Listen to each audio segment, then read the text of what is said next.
Hello, everyone, and welcome back to another episode of Craft Your Life, the podcast with Altenew. I'm so excited this week to invite the amazing Sarah Simon with us. Thank you so much for joining us. And you're also known as the Mint Gardener. So let's throw that out there because I've had it recently where we had a guest and they didn't know their real name. They only knew their name.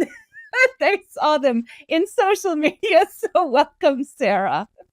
Thank you so much. Yes, I actually run across that quite regularly. I'll be out like at the farmer's market. It happened a few weeks ago. And I was like, I know you, but will you please tell me your real name again?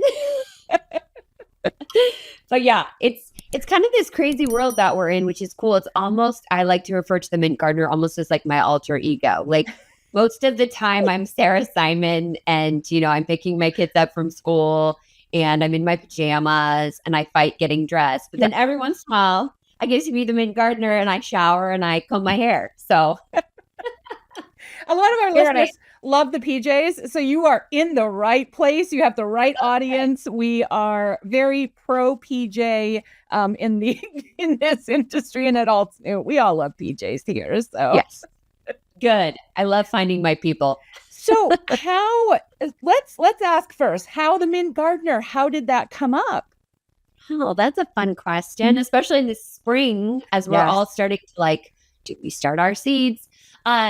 So in the beginning, starting an Instagram, the whole reason I wanted to start my Instagram was to kind of like push people towards my Etsy. Because we'll go back to 2014. All right. Yeah. We're coming up on. Altenew. Oh, we're the same age. Oh, how cool is that? Because you're 10 this year. Yes. Yes. Whoa. It's a big deal. So cool. Yeah. So cool. Well, congratulations. Happy decade. But yeah, so I started the Etsy game and I was like, gosh, you know, Etsy's pretty infiltrated. There's like tons. It's saturated, right? So I was like, how do I have a unique voice to drive people there? And so I was like, well, Instagram seems to be kind of fun to play with. I mean, it's pretty unheard of, but a lot of people seem to be liking it. And I was like, I'm really nervous to share my art on there because it's vulnerable, right? Yeah. So I love to garden, and so does my husband. And we have a 1/4 acre here in Seattle. And so I was playing with this idea of mint and mint gardening, which if you garden at all, you know that you don't garden mint. Mint gardens you. Right? You put it in a pot and all of a sudden it's taken over your lawn and it's in your neighbor's lawn too. So I really liked the idea of my art becoming that prolific. The idea that it can thrive in the shade and the sun, that it's a sweet aroma every time you pass by. It's great medicinally, toothpaste. It's great for mimosa or like, you know, whatever drink, right? Mint tea. Yeah, tea. I'm drinking tea. I saw tea. That's what made me think of it. Yes. Yeah. Yeah. Yeah. I love tea. So that was kind of the original play.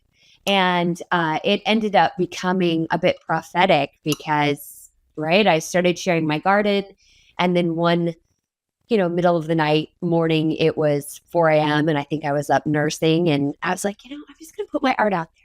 And, if no one likes it, I'll pull it down by 9 a.m. and no one will even know it was there, And so I put it up there and I started sharing my little character, Florence. And so right away people were like, who is she? I want more. And that's, as an artist, having someone say, I want more. And can I get a print of this? Isn't that like the best feeling in the whole world? So that was the beginning of the Mint Gardener. It was really, I was hiding behind my mint plant until I could come out and share my art. So. And when you said mint too, I thought of zucchini because you plant zucchini once and it comes back for the rest of your life. Like it haunts you. Yeah. You are haunted and overtaken by zucchini. They get so big. I mean, and we don't have that long of a growing season, but zucchini, man, like you said, they can survive anywhere. They do. Have you heard of National Zucchini Day? I have not. No, my mother overwhelmed us with zucchini as kids. So my brother and I are both like, zucchini. No, thank you. Well, the tradition on National Zucchini Day is to walk around with a basket of zucchinis in your neighborhood or or a wagon. That's what we do. And we leave zucchinis on people's porches. Oh, that's so nice. Isn't that fun? Well, it's more of like, I don't want to waste this prolific plant. Yeah. You know, and like you said, they get so large. The one year that I said no more zucchini, I'd made 14 loaves of zucchini bread, and I still had so much zucchini. So we took the wagon, and I think the tradition is actually you like place it in people's car, like you open car doors and leave it. But not many people leave their cars unlocked these days. So we adapted it and changed it up a bit. You mid-gardenerized it. I did. Yeah. I did. Yes. Yeah. Now, so who is Sarah Simon? So we've heard who the mid-gardener is. Who is Sarah Simon? Oh gosh. That's a fun question. You know, she's still trying to figure herself out. I was an economics major at the University of Washington. I always secretly wanted to be an artist. When I saw someone creating, or I went to a gallery show in Seattle, I remember being at the U and just being like, oh, I want to do that. I learned to draw on Betty and Veronica comic books. I loved those. And I drew and painted my whole life. But when I got to school, I was like, my dad, the logical engineer, I'm oldest of 5, said, yeah, you're going to need a real job that pays bills. Yeah. And it's kind of one of those funny things with art is if it doesn't pay bills, somehow you feel like it's just a hobby. Yeah. And you can't ever lean in. But there is so much intrinsic value in creating with your hands. Yeah. Right? It feeds your soul. Yes. You become a better person, and therefore you're cooler to everyone around you. Yeah. And it really does have this ripple effect that I think is actually more sustainable than actual currency.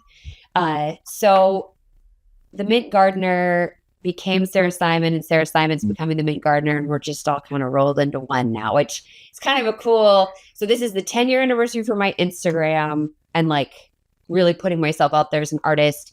I also turned 40 this month. Congratulations. Happy birthday.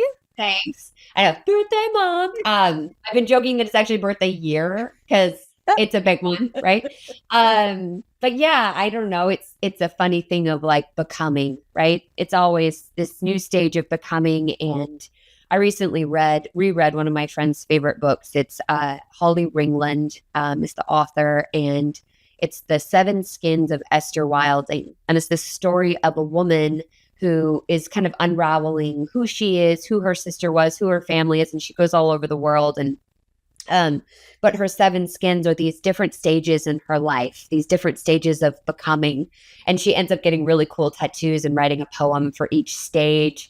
And it's had me thinking, I'm like, what stage am I in, right? How many skins do I get to wear in this lifetime? And how many skins have I worn so far? So that's a fun question you asked. So Sarah Simon, I'm not sure what number skin she's on, but one of these, I need to sit down and journal it out, right? I think it's one of those questions that never really truly has an answer. You can give the obvious, I'm married, I'm single, I have kids, I live here. But beyond that, I mean, I think it's one of those questions that just hopefully doesn't have an answer. Hopefully you don't know. Hopefully you're always discovering who you are and what you like and, developing as a human being. So yeah, that is kind of a little bit of a tricky question. But you are a mom and you are married. Yeah. So the facts are, I'm married to my husband. He's also turning 40 this year. Yay. And we're celebrating 15 years of marriage. So it's it's a year, right? And 14 years of business. I mean, yeah, wow. I know. It's very cool. I have 2 daughters. One just turned 12, which feels ancient, and my 8-year-old daughter too. So there's 2 of them, and they're little fairy pixies. They're the cutest. A lot of my art journey involves kind of dealing with health and using art to heal both anxiety, mental illness, and we have a lot of mental illness in my extended family, and then also autoimmunes. So I've realized that not only does art has become my business, but it's also a major way that I heal and I share the love that I have. And I love Jesus, and I feel like I'm just very thankful to be where I am. Never in a million years, if I could go back to 16-year-old Sarah and be like, girl, it's going to work out. You'd be like, no. I know. I'd be like, are you sure? God, you look old, woman. Like things like that, right? The things young tweens and teenagers. My daughter had her 12th birthday this weekend, and the girls were doing their skincare routine in the bathroom. And one of the little girls she puts her hair up, right? Because they're whatever they're doing. And right. Beautifying. And she goes, oh my God, do I look like a 40-year-old woman with this bun? And I was like, oh, that's when you're like, oh. I go, careful. I'm buying you dinner. Good. But yeah, I mean, when you're home now, time, let's pick up. But yeah, it's funny because I think when I was 11 and 12, when I was like 20, 40 just seemed so ancient. Oh yeah, right? you were worried about your parents falling down. Like you were like concerned. Like at 12, I was so worried. My parents, because I always heard people in their old age broke a hip, and I thought, my God, they're in their 40s. Oh my God, what if they fall down? I'm gonna have to take care of them. I'm only 12. And then you get to 40 and you're like, wow. That's amazing. Yeah. But now it's like, gosh, I feel like I'm just becoming really comfortable in my own skin. Yeah. I found things that I really definitively like and don't like. Yeah. I know what colors I like to wear. I know what brands I like. I feel like I can move into like doing one good thing, one kind thing for others every day. Like just like little commitments to myself and to my family. And I when I was 11, 12, even in my 20s, like it was just enough to like get up and be able to put together food. Yeah. Right. So it's wild how, I think as women, especially, every month, right, our bodies cycle through almost like a year of seasons. Yep. And every year we become more, and we're always the person beneath, right? And every layer, but this process of becoming is, aging is, David Bowie said, you don't begrudge age. Aging is a process denied to many. Yes. So you're thankful. Yeah. Yes. So yes, thankful. That's who Sarah Simon is. She's thankful. Very nice. And I found too, because I'm mid-40s, I'm working on 50 here. Ooh. And yeah, climbing the thing. And my son's getting married in 2 months.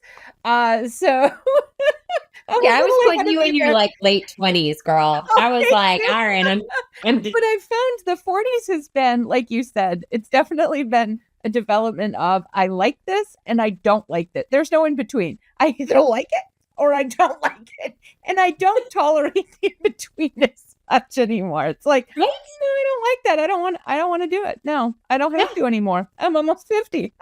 Yeah. I don't really care. Like one of my best friends was talking to me. She's like, have you noticed like you're kind of particular about sounds and smells now? I'm like, yeah, a lot more. Like my husband he's, also turning 40, and he got this giant speaker. I mean, it's the size of our 8-year-old. And he turns it on and the bass just boom, boom, boom. I was like, are we back in the frat house? Like, are we having a midlife crisis over a speaker? But I was like, I don't like bass. Yeah. I don't like it. And I think that the cord just like magically disappeared to the speaker. It's wild. He can't find it anywhere, and I'm so disappointed for him. We have crafty gnomes in our offices, so maybe they're musical gnomes too that just kind of show up and take things, because when you put a brush down and you put it down there and it's gone, and the crafty gnome took it. I think you have musical gnomes in your house that are just, I do, like they're on your side, like they're like, yeah, she doesn't like bass, we're gonna take the chords. Crafty gnomes. I'm gonna tell you. And how did you get started crafting to entice the gnomes? Yes. Well, I mean, Betty and Veronica, they were always really inspiring. Jughead at the checkout grocery store. Yep. You get the big fat ones too. Did you get the big? Oh yeah. They were like almost an inch thick of like the comic. It was terrific. Yeah. I loved them. And my mom and dad were always thrilled to buy them for me just because I was reading, right? It was right. They were comics that were just so fun. And I'd read them all, and then I'd just analyze them and draw. And but I've always loved flowers. Always loved being in the garden with my grandparents and parents, and anything regarding like flowers. And I remember like making those like pretty flower collages before flower like collages were a thing, before I even had access to a camera. I remember my grandfather trying to give me like this really fancy camera when I was like in 5th grade. And, it was like film, and I had no idea what I was doing. So I completely biffed that one up. But this hunger for crafting and making with my hands has always been with me. And there was a period in my life where like basically college through early years of having kids that I was just, overwhelmed, right? And trying to become an adult, didn't know what that looked like, right? Still, again, that's still figuring that one out. But I know it involves paying your taxes. Yeah. That's part of adulting. That is key. That is really key. It really sucks. It really You get sucks. very angry if you don't do that. And men with shiny things show up at your house. You don't want that. No. I look bad in orange. So I am adulting doing that. But there was a period in my life where I was like, I want to create, but I couldn't find a good medium. And I remember I had like the gold foil. I remember I did like the lino cutting out of stamps. I even remember like mass buying glue sticks so that I could make giant bows for my daughter's hair. I just tried it all. And it really took me being actually laid off at a big tech giant in the Pacific Northwest, one of those. They laid off the entire HR department. Wow. Yeah. So that really kind of jump started. I was collecting unemployment, and my husband's like, you need to paint. That's when you're happiest. You need to do it.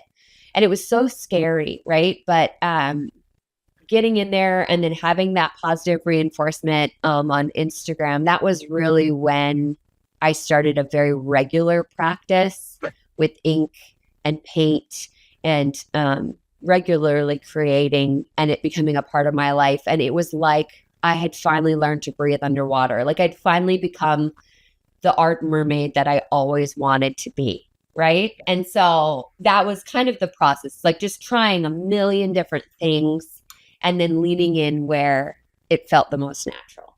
Realizing you're in the right skin, like you're in the right place. That was your, finding that. That's an amazing feeling. It was.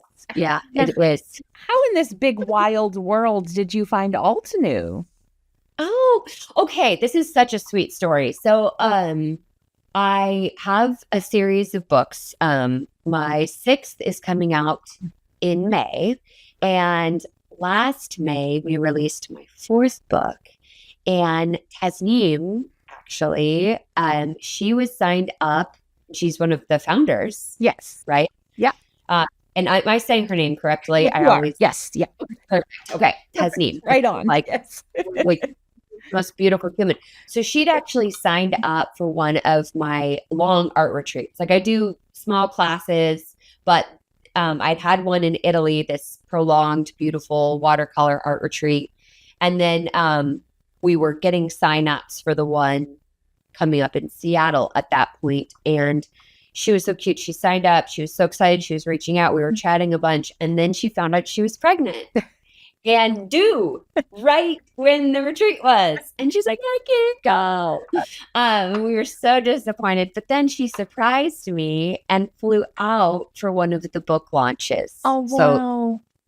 So it was this beautiful venue with like wisteria hanging down. And she was there in the crowd and brought me a bunch of lovely gifts. And that was the first time that I tried your guys' paints and brushes. And it was just such a delight. So that was how I was introduced. I remember seeing on Instagram, I was fortunate enough to see it because she posted them as stories, I believe. And she had been at one of your events and she was posting. And I just was like, her art anyways is jaw-dropping, but seeing like basically the two of you together in that one piece was amazing, just amazing. So it was absolutely gorgeous what she created while she was with you. So yeah. well, thank you. That's such a gift to hear. Yeah, no, she was such a delight. And we worked out of my book. And it was a really beautiful evening or afternoon, evening. And I mean, just the fact that she came all the way from New York to Seattle. My father-in-law, he's like one of my biggest fans. He's so cute. He still tells the story. He's like, yeah, she had a class and this lovely woman came all the way from New York. Like, it's so cute. So, yeah. It's nice to have that when your parents are proud of you. Like, they brag, they have that one story that they tell everybody, you know, like that's their one story that they're so proud of. And just, yeah, I know, it's really tender. I actually send him like promo books, business cards and everything, because he goes around and just like tells everyone. He's one of my biggest marketers. He's hysterical. My husband used to do that with business cards. He'd give them to everybody. Like, and I'm like, babe, they're just going to throw it out. He's like, it doesn't matter. It's out there. Somebody else might pick it up. And I'm like, okay, just as long as you're happy. Whatever works. Go for it. Live it up. But it's good to have that in your corner. Yes, it is. So what other types of crafting do you do now? Are you specifically just kind of painting, or do you delve into other areas still? Does gardening count as crafting? I think so. Because you put your heart and soul into it and something beautiful comes out of it that you helped create. So I think so. Yeah. I love that. I jump in whenever my daughters like need any assistance in school, so that usually gets me in a few different mediums. I love colored pencils and ink. I've always loved stamping. Always loved stamping. And one of the things that I love doing in my classes is setting people up for success. And I feel like if I can provide them a piece of art that already has lines pre-drawn, like I do in my books, they can at least walk away with the lines done, so that as they're adding watercolor or colored pencils, they have that structure and that form there. Then even if they're still learning the medium, they have a finished piece that they're proud of. Yeah. And that stamping, the idea that we can create my lines on a piece of paper, and then people can create on top of that. They can add more stamps. They can add, paper collage. They can watercolor it, whatever feeds their soul. Like that's, So stamping has always had a really close spot in my heart. And I remember watching Tasneem's demo of the stamp that you guys, just like this whole, like the stamp and the pad, and then you put it on paper, and I'm like, oh my gosh, this is so much easier than trying to use a printer to try to like size the line art. It's like stamping. It's beautiful. It's wonderful. And it's wonderful for people like me. I can't draw a stick man with a ruler and a pencil. I mean, I am just challenged. But give me the lines and off I go. Like, I'm good to go. But so I'm so thankful that people that can illustrate and design and graphic designers, because they make it possible for me to do what I love, where I just drawing from freehand. I don't know about watercolor freehand, because it's a different skill set. So it's something I think I need to look into, because it's very different drawing with a pencil and being able to freehand watercolor. Those are you're speaking two different languages. So I've never really considered it. I've started lately. I'm like, I wonder, because you never know. Yeah. So it's very exciting. Yeah, watercolor can be really freeing, but you have to give yourself lots of grace. And it can be frustrating if you want the precision, or art is always a little frustrating because you have a vision in your head, and what comes out of your hands doesn't always translate. Yeah, right. Match, translate, exactly. Like, so, with practice, but it takes time, and it takes a lot of crappy art to get there, right? Yeah, but when you learn to love the process, and like there's a big meme going around right now that Will Ferrell is in it. I'm sure you've probably seen, where it's like me trying to craft and paint and relax this afternoon, and he's like screaming in the background, "You did it wrong! You did it wrong!"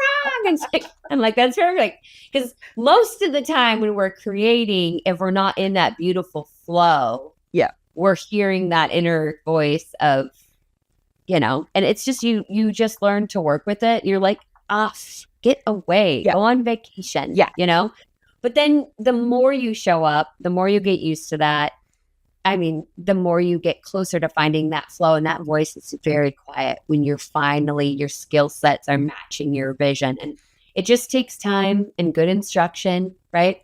Yeah. But And the more practice. We don't want to hear that because it's the time. It's the time component, but it's practice. Because I mean, I look back at my blog from 10 years ago and I'm like, oh my God, I was proud of that. Like, I can't believe I showed other people, now. So but it's nice. You see your progression. You see how you've grown as an adult crafter, which is nice. But yeah, I think there's, in the beginning, there's a lot of rough years that you look back on and you're like, oh God.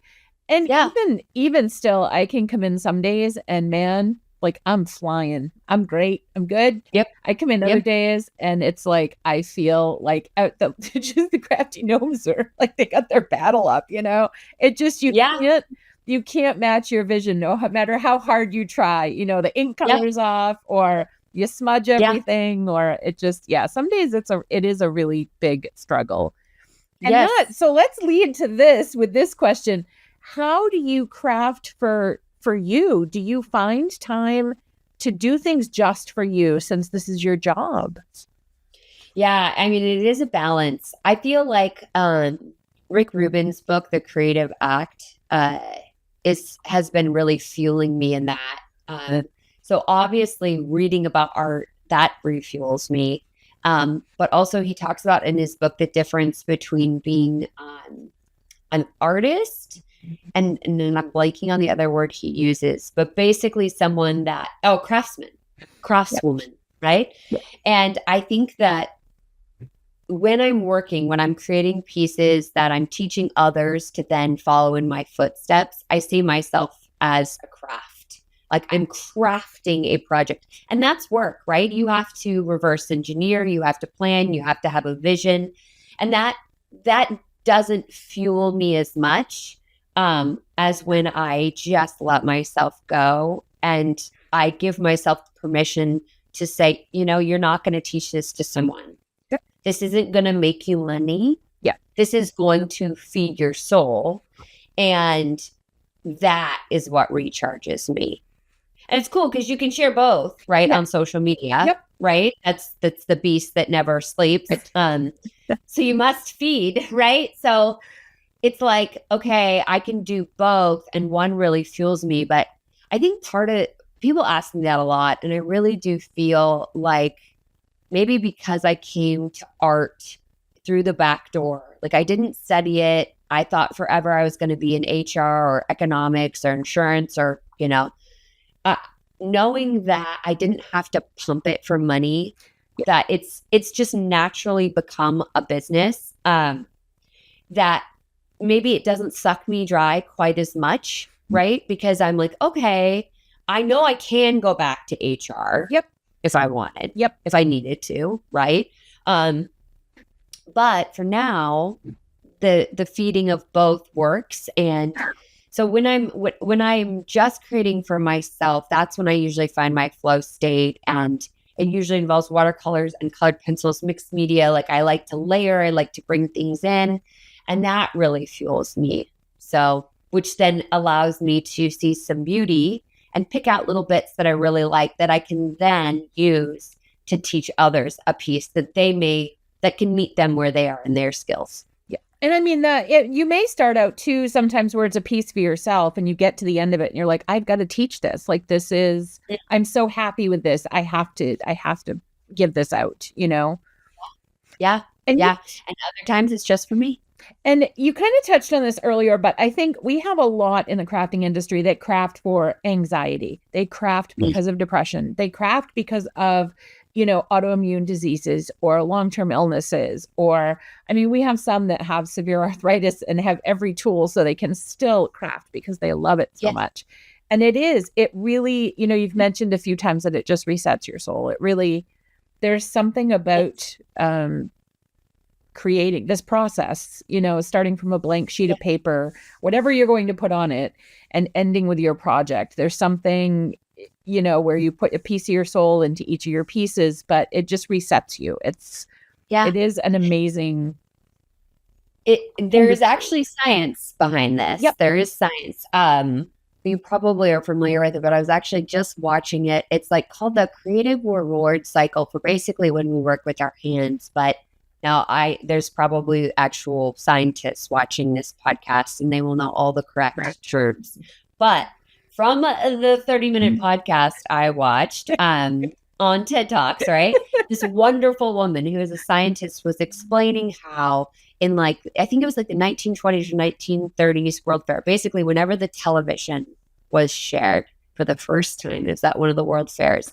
And they said, we never see this replacing the radio, because what family has time to sit down and have their eyes glued to a screen, basically incapacitating them from doing anything else, right? Because people would listen to the radio, they'd shell beans, they would knit, they would provide for their family, right? So her argument in this TED Talk, which was fascinating, obviously mental illness, anxiety, things like sometimes we're in a deficient and we need to get back up to zero chemically, right? Sometimes it's just a genetic chemical thing, and thank God we have medicine for that. Yes. But there is something also that we can do to supplement, or sometimes maybe you don't need meds. Maybe you just need to be working with your hands. Yeah. And so she did all this brain research. But basically, there's a part of our brain that, of course, is attached to all of our happy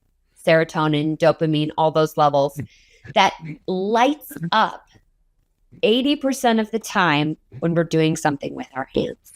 Wow. That's a high percentage. That's a high percentage. And it's directly related to hand work. Yeah. And so her argument was, if you are going to watch something, knit. Yeah. I used to do watercolor washes and do like wet bleeds just to feel that beauty moving on the paper. And it makes sense that as our nation and our first world slides into more dependence on technology, which, don't get me wrong, I adore, and the communities that I've been able to meet and the best friends through, all of the way we're so interconnected. We don't want to throw it all out, right? I mean, it's incredible, the exponential growth and the connectivity that we have that is so valuable. But there is something beautiful about working with our hands that our community, our craftive community, has discovered.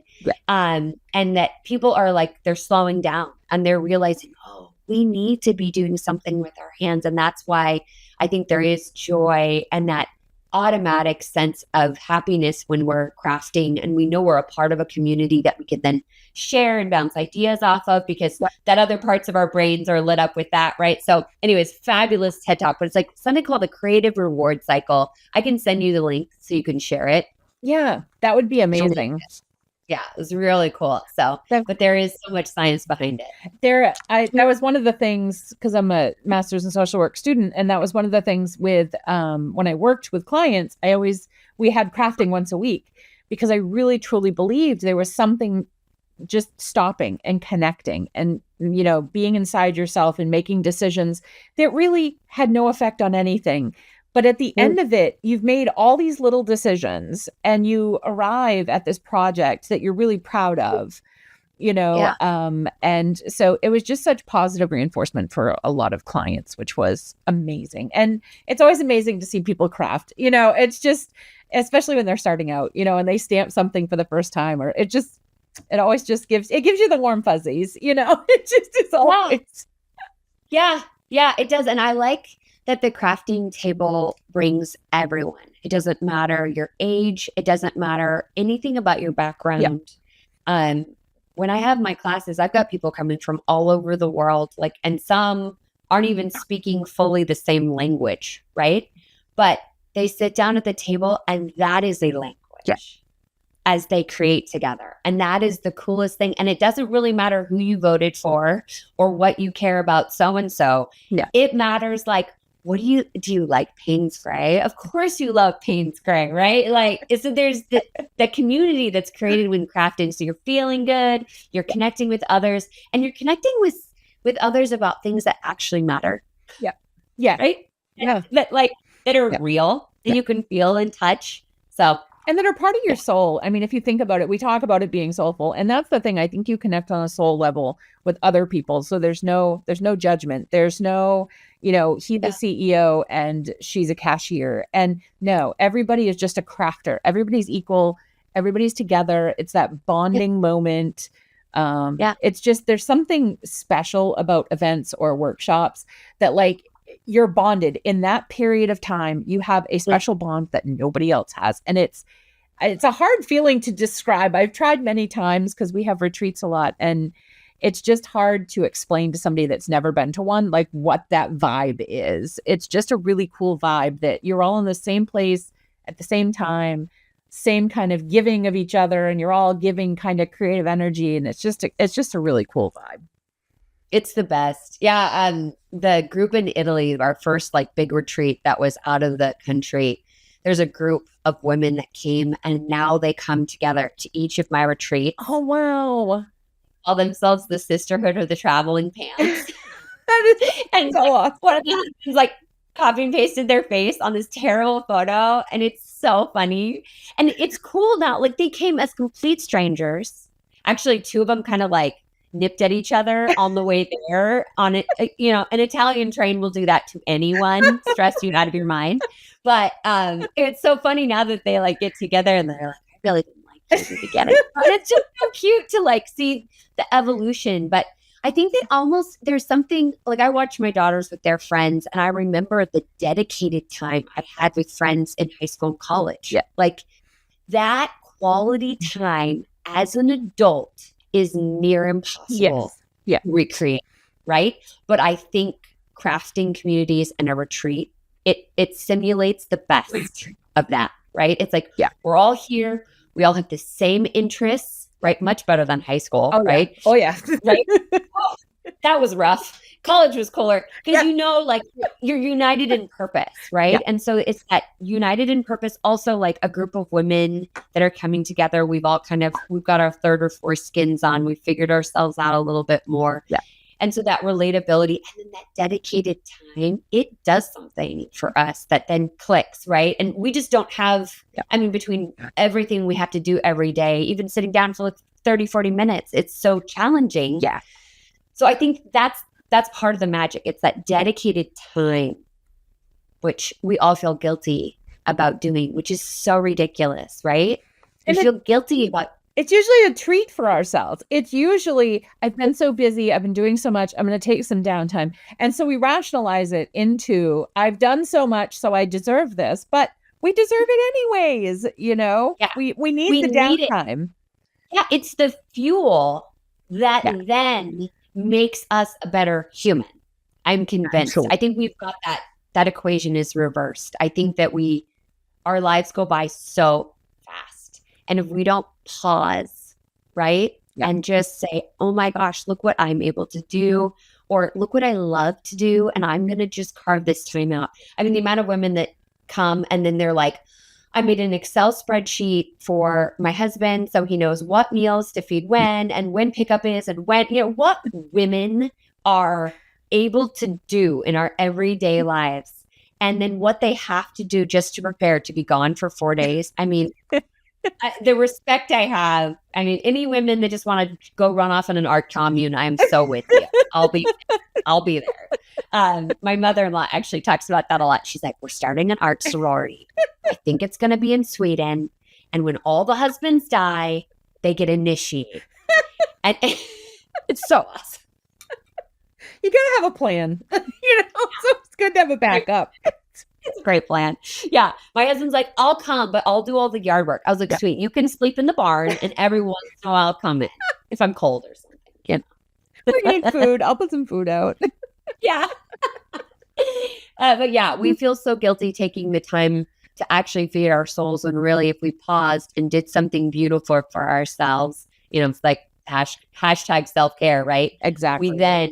I think that's a way you blossom as a human, and it does fuel every other aspect of your life. So I'm a big fan. And usually we've been kind of talking about different skins today. Usually I phrase this question as, what would you tell a beginner that's nervous about starting their art journey.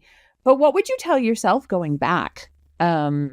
So we kind of talked about that earlier, like going back to your 16-year-old self, but even just going back the 10 years, what advice would you give yourself if you were scared to start something? Because you were.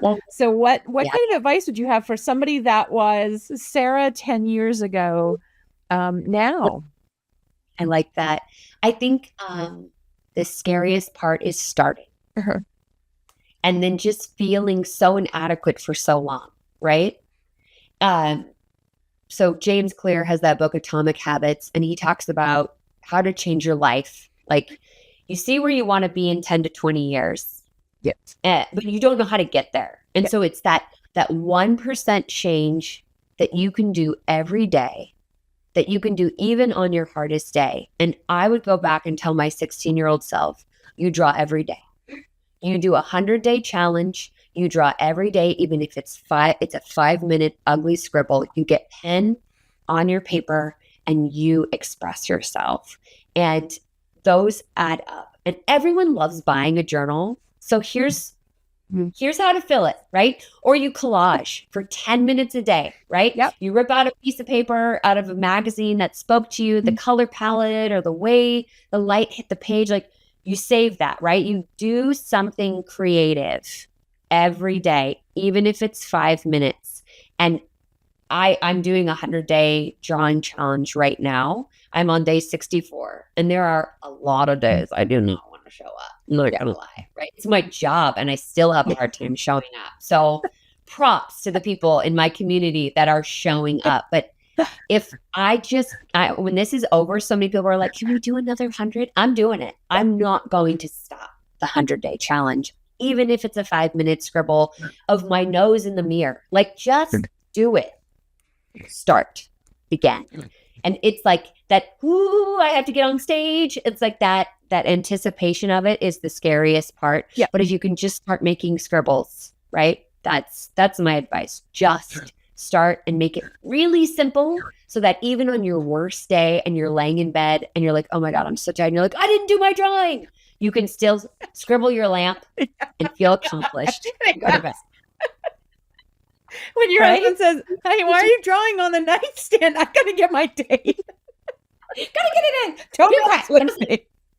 Put your face mask on. You'll be fine. You're all right. Mama's got to draw. I got to do it. We have done that a few times. My 59 days. I have to draw and I don't want to get up. I'm tired.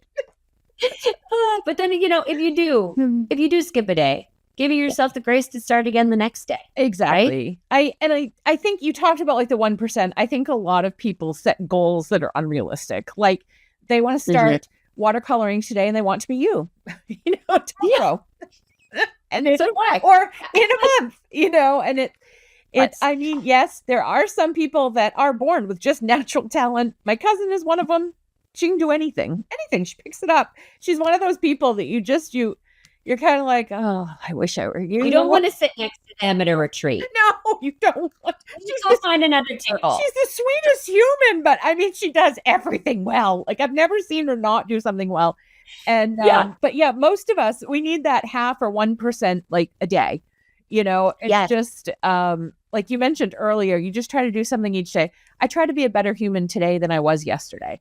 That's all I got. That's all I can contribute. I try to have more patience than yesterday. And, so, it's just those things that I think we as humans can do, but it has to be small. It can't be, we want the big things. We want the big jumps, but you can't start with most people can't start with big jumps. It's little and it's persistence. It's being persistent. Yes. Yeah. Well, there's a goal, right? And the goal can be large, right? But the action items to get there, they have to be very practical. Yeah. Right. And they have to be like I think his example in the book in Atomic Habits, he talked about someone that wants to be fit by the end of the year. Like they want to lose 20 pounds or whatever. They're like, what are the steps I have to do to get there? Just saying I want to do this in 6 months isn't going to get you there. You have to figure out so his example was for the first week, he put on exercise clothes. Yep. That was his 1%. He didn't even get to the gym. Yeah. But he made the effort to get the clothes, to put the clothes on. Then he picked a gym that was on the way to work, right? Making it easy, making it approachable, making it super practical so that even on your worst day, you can adjust your life by that 1%. And that's what this drawing challenge was. I need a pen and I need a pad of paper. That's all I need. If it was any more complicated than that, I wouldn't be able to do it. And there was something I remember in school partially. I can't remember the acronym for it, but it was SMART goals. So it was something was the S, measurable, attainable, something else. Yeah, I can't remember. Oh, here we go. Specific, measurable, achievable, relevant, and time bound. So to say I want to lose 20 pounds, okay, well, when? So, the SMART acronym is a good way to go because you set a period. But like you said, if you miss a day, you can always start tomorrow. You can start again. You can start where you're from, and you haven't lost everything if you miss one day. We need more grace. We need more grace. And maybe you draw twice the next day to make up for the one drawing you missed that other day. There you go. Absolutely.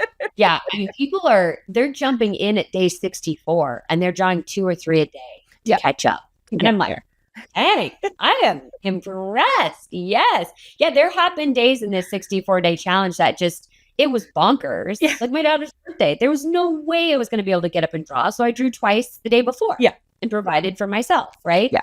So there's ways to be smart about it, to stay on top of it, and to just, giving yourself that gift, because at the end of 100 days, I know my drawing is going to be better. Yeah. And it's worth the 5 to 10 minutes.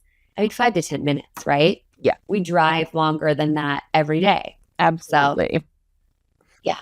Okay. So we do have an exciting announcement. So this will be released in April. We're recording in March, but it'll be released in April. And in May, we have a fabulous collaboration coming between the Mint Gardener and Altenew. So, and I've seen the stamps. They're very gorgeous. They're so pretty. You did a beautiful job with them. They are so gorgeous. So you guys keep your eyes out for that. So that's very exciting to have. And then, of course, we have our Crafty Word Association.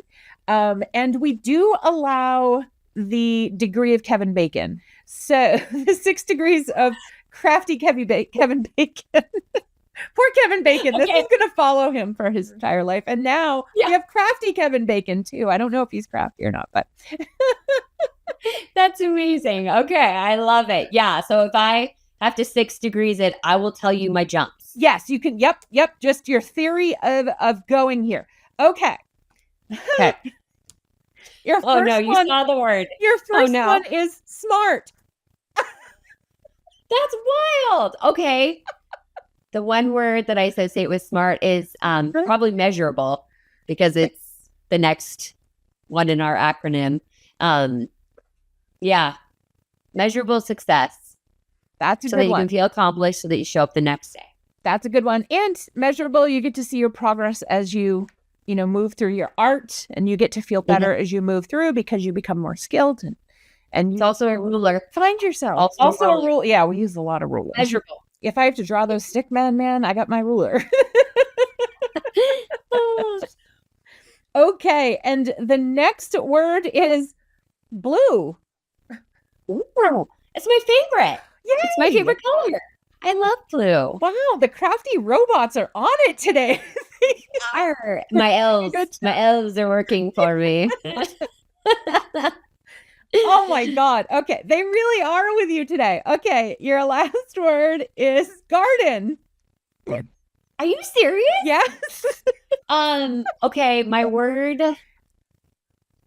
is foxgloves, because I think that that's fabulous for any type of crafting. I think they're one of the most craftable flower. I think you could collage them. I think you could stamp them. They're actually very beginner drawing friendly as well, and beginner loose watercolor friendly. Believe it or not. We love loose watercolor. Loose watercolor is thebond.com. It is. Yes. Fantastic. You need one brush, and it's like a magical stroke that you can do. So maybe we'll have to make a stamp for those, and then I can show it. That Hate does it. sound fantastic. So see, Yeah. the crafty robots gave a word and now we're thinking stamps. I mean, look at us go. There we go. Smart, blue, and garden. I can't even believe I could have gotten so much worse words. Oh, they've been I got Congress one time and had to Oh, relate Congress to crafting. So I'm like the alternate leadership team.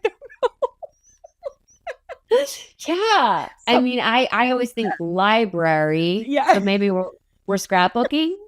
I don't know. That was one that I was like, I don't know. Don't know enough about the Congress. That's great. Well, That's thank fun. you so much for taking the time out to have a chat with us today. We're so excited for May. I can't wait for everybody out there to see all the designs and everything. They're absolutely stunning. So very exciting, and very exciting to see you around Alta New more in the future. So thank you so much. Yeah, thanks so much for having me. It was a pleasure. And hi to everyone. I'm so excited to see you working with our pretty stamp. Yes. And yeah, I mean, that's my favorite. I know when I start teaching a class, I'm like, I want to see their projects. They haven't even started, but I'm like, I want to see your projects. Like, that's the best part of all of it. So it is. It really is. It's so exciting because it's the same lines, but everybody has like their unique gift and to give to it. different view. Everything looks different, and it's so beautiful. You get to see it through so many eyes. It's such a gift and a blessing what we do. It's an amazing gift what we do. It really is. Yeah. And you just let me know if you want to hang out longer. Because, I mean, anytime you want to do a podcast, you are way too much fun to hang out with. So, well, and I get to this see you was next so month. fun. So we're going to have some fun. Well, this month. Okay. Sorry, this month. I get to see you in a couple of weeks. So, yeah, you do. I'm excited. well, thank you so much, everybody, for watching and joining us. We are always so excited to have you. Don't forget to join in next month because you never know who's going to show up as we help you craft your life. Thank you, everyone. Bye. Follow us on Spotify, Apple Podcast, Google Podcasts, and everywhere you can find podcasts to keep up with every new episode. Email us at support@altanew.com with your feedback. And don't forget to craft your life.